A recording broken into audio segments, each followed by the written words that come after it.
18 ఎన్నికలలో హరీష్ రావు గారు 25 మంది ఎమ్మెల్యేలకు ఎన్నికలలో అడిషనల్ ఫండింగ్ ఇచ్చింది, పార్టీ ఇచ్చింది కాకుండా.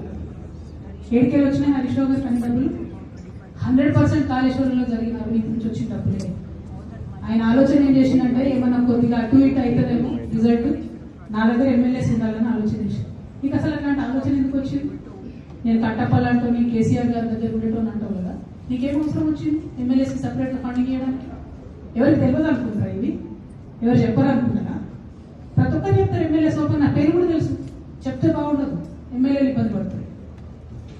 నేను అనేది ఏంటంటే 2009లో రామన్న సిరిసిల్ల ఎలక్షన్లో మా బంధువుకు సంబంధించిన వ్యక్తులతో 60 లక్షల రూపాయలు పంపిణీ హరీష్ రావు గారు రామన్నను ఓడగొట్టడానికి.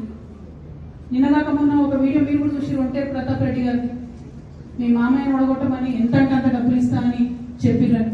ఓ పక్క కేసీఆర్ గారిని ఓడగొట్టాలి, ఓ పక్క కేటీఆర్ గారిని ఓడగొట్టాలి. నిజామాబాద్ నా ఎంపీ సెగ్మెంట్ అందరు ఎమ్మెల్యేలను మేనేజ్ చేయాలి. అందరూ మన కేసీఆర్ కుటుంబాన్ని ఓడగొట్టాలి, విచ్ఛిన్నం చేయాలి. కానీ కేసీఆర్ గారి పేరుతో వచ్చేటటువంటి బెనిఫిట్స్ మాత్రం అన్ని కావాలి.